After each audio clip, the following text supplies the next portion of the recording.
En 1952, la Chine avait besoin d'être reconstruite. Mais les trains chargés de fournitures essentielles devaient traverser le grand fleuve Yangtze, ce qui causait de sérieux retards à Wuhan, dans la province du Hubei. Le Yangtze bloquait le développement de la Chine, mais toutes les tentatives de construction d'un pont avaient échoué. Les architectes de la Nouvelle Chine durent alors relever un défi incroyable. Des caissons furent largement utilisés pour construire les fondations des piliers. De grandes boîtes remplies d'oxygène furent mises dans l'eau, et les ouvriers durent exécuter les travaux sous l'eau. La limite maximale d'opération sous l'eau était de 38 mètres. Le caisson risquait de se rompre pendant la saison des inondations, quand le niveau de l'eau atteindrait ses limites. Un expert soviétique proposa de travailler au-dessus de l'eau.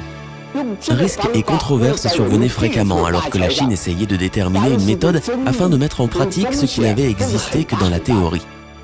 L'idée exigeait qu'une machine à battre les pieux perce des trous dans le lit du fleuve.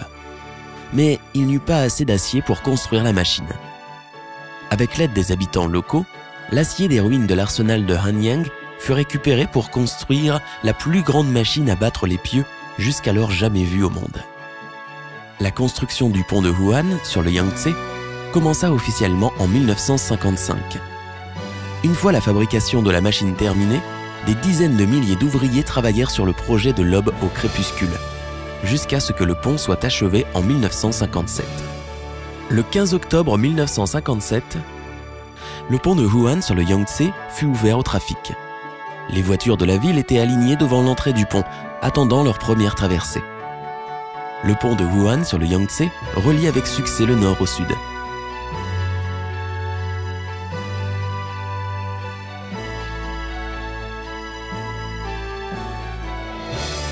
Aujourd'hui, il y a plus d'1 million de ponts en Chine, accélérant les transferts de ressources à travers le pays.